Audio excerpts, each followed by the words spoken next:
Salut à tous et bienvenue sur ma chaîne. Je suis très content de vous retrouver pour une nouvelle vidéo, mais surtout le début d'un tout nouveau projet, puisqu'on se retrouve aujourd'hui au cœur du Pays Basque. Pour ceux qui ne me connaissent pas, je m'appelle Loïc, je suis vidéaste, voyageur et je m'intéresse à tout ce qui touche à la découverte de près ou de loin.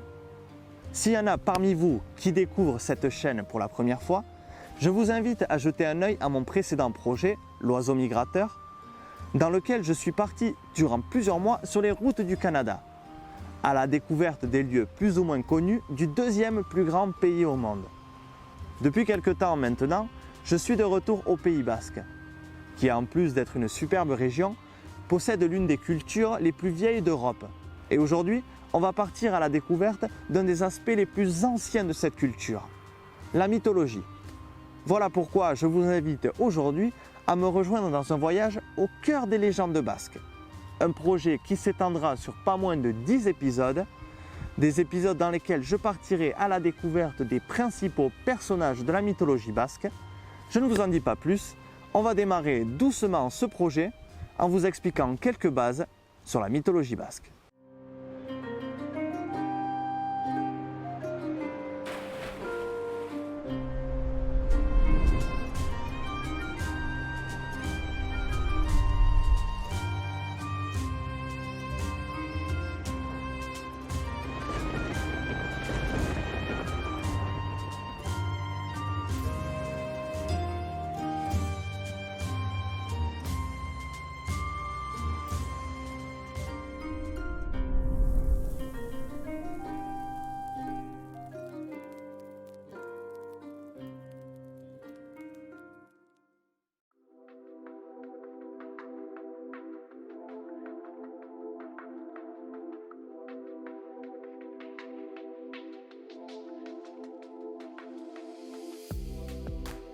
Le Pays Basque est un territoire situé entre la France et l'Espagne et qui s'étend sur plus de 20 000 km².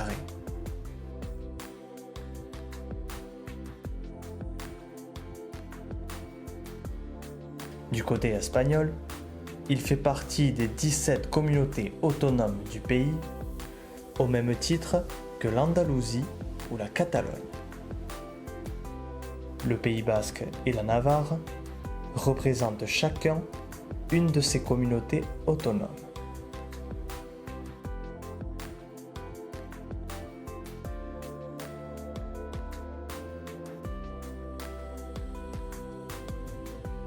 Au nord, du côté français, il est rattaché au département des Pyrénées-Atlantiques et ne possède aucun statut particulier qui pourrait l'émanciper du territoire français.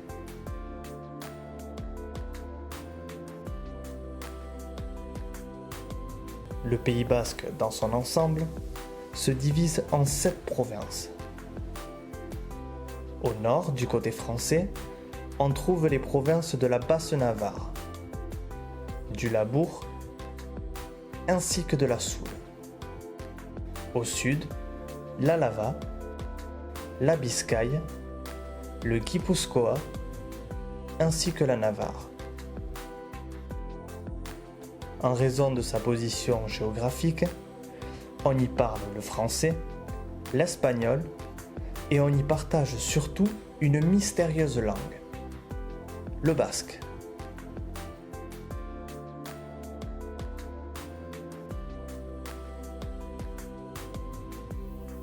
Une langue dont l'origine nous est encore inconnue.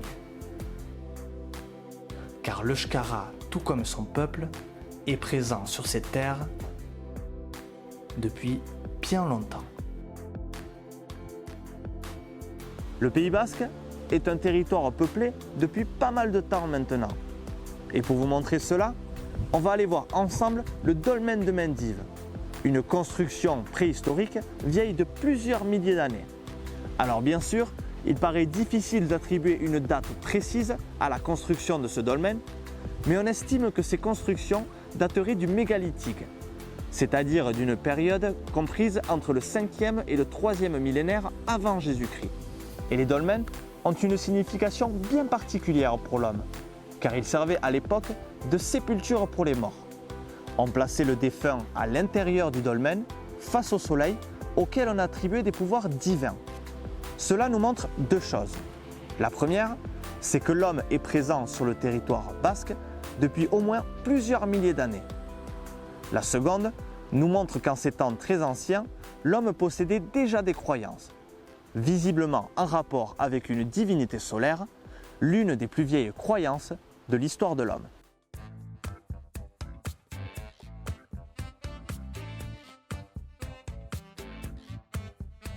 La mythologie basque s'est construite sur plusieurs milliers d'années. Entre le temps des premiers hommes jusqu'à l'arrivée massive de religions nouvelles telles que le christianisme.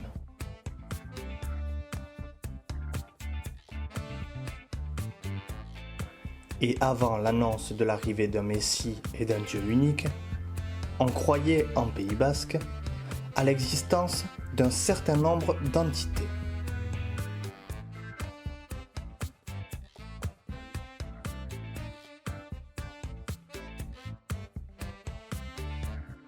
On vivait à l'époque dans un monde polythéiste, particulièrement sensible aux forces de la nature, plutôt qu'à la parole d'un prophète. Pour comprendre un tant soit peu comment fonctionnent ces légendes, il faut revenir aux prémices de la mythologie. Lors de la création de l'univers, aussi connu sous le nom de cosmogonie. Et lorsqu'on s'intéresse au point de vue des Basques sur le sujet, on découvre une origine du monde bien particulière. L'origine du monde et du cosmos selon les Basques est plutôt originale, en particulier si on jette un œil aux autres croyances du monde. L'exemple le plus marquant est probablement celui de la chrétienté. On raconte que Dieu a créé le monde en 7 jours, donnant naissance à la Terre, mais également au cosmos. Dans la mythologie nordique, il existe tout un processus naturel entraînant la naissance de Ymir, le premier géant. Vous avez ici 2 exemples de naissance du cosmos, ou comme on l'appelle dans le jargon, la cosmogonie. Eh bien, vous risquez d'être quelque peu déçu par la cosmogonie basque, tout simplement car elle n'existe pas.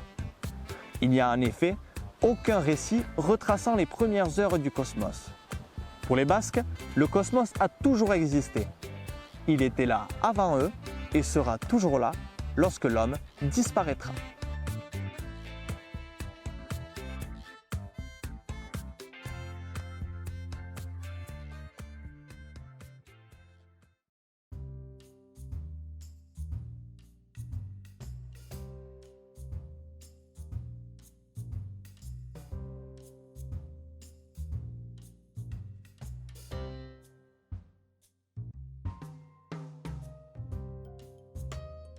La mythologie basque est donc quelque peu originale,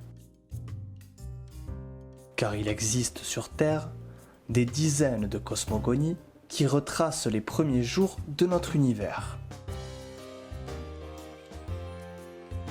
Une originalité chez les Basques que l'on retrouve également avec ce que l'on appelle le firmament.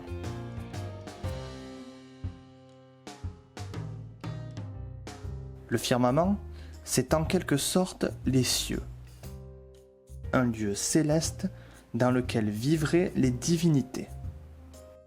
Il prend le nom de Asgard chez les Vikings, du mont Olympe chez les Grecs, ou tout simplement les cieux chez les chrétiens. Mais chez les Basques, le firmament ne prend pas de nom. Tout simplement car il n'existe pas.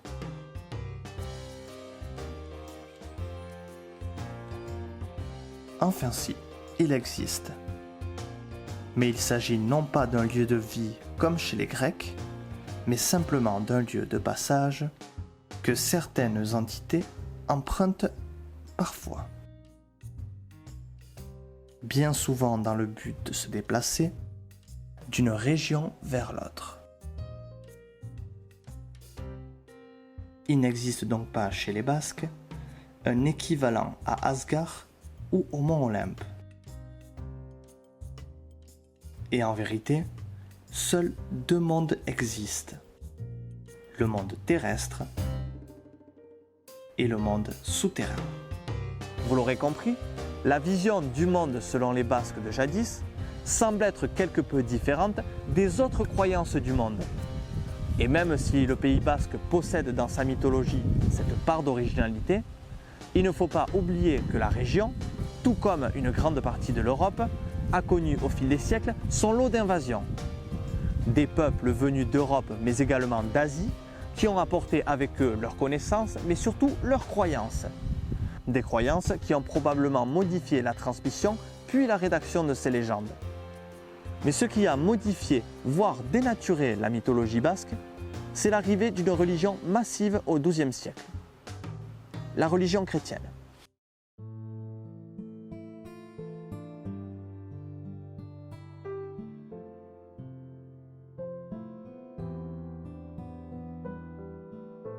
Vous aurez l'occasion de le découvrir dans cette série d'épisodes. L'Église a eu une influence massive sur la mythologie. Une influence qui peut même se ressentir au cœur même des légendes basques, dans lesquelles s'invitent parfois les chrétiens. Voilà pourquoi Atarabi, l'une des entités de la mythologie basque, va devenir prêtre du village de Sar.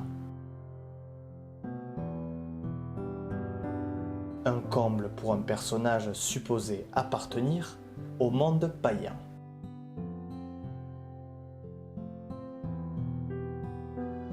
Mais dans d'autres récits, l'influence narrative de l'Église est plus difficile à discerner.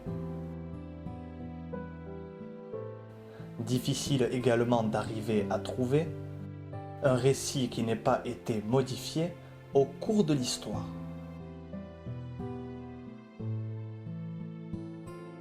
Mais nous allons quand même tenter ensemble de comprendre au mieux le fonctionnement de la mythologie basque, afin de plonger au cœur d'un univers parsemé de mystères et qui reste à ce jour toujours aussi fascinant. Voilà les amis, on arrive au terme de ce premier épisode sur les légendes basques. J'espère que ça vous aura plu. Dès la semaine prochaine, on va partir ensemble à la découverte d'un premier personnage de cette mythologie. Mais avant ça, je trouvais important de voir avec vous le contexte dans lequel prennent vie ces légendes. Vous aurez donc compris que chez les Basques, il n'y a pas de cosmogonie, de naissance du cosmos. Il n'y a pas non plus de firmament, un lieu céleste tel que Asgard, les cieux ou l'Olympe. Vous aurez également compris qu'au fil des siècles, le Pays basque a connu un grand nombre d'invasions. Voilà pourquoi il n'existe pas vraiment de mythologie pure. La mythologie a sûrement été très influencée au fil des siècles et en particulier à partir du XIIe siècle, avec l'arrivée de la chrétienté. Alors bien sûr, tout ce que je vous dis est à prendre avec précaution, puisque je me base sur un travail de recherche, mais également beaucoup sur mon travail personnel d'interprétation. Alors si quelque chose vous a dérangé dans mes propos, n'hésitez pas à le mentionner en commentaire et nous reviendrons ensemble là-dessus dans une prochaine vidéo. Voilà les amis, j'ai très hâte de vous retrouver la semaine prochaine. En attendant, portez-vous bien et je vous donne rendez-vous très vite pour un nouvel épisode des légendes basques.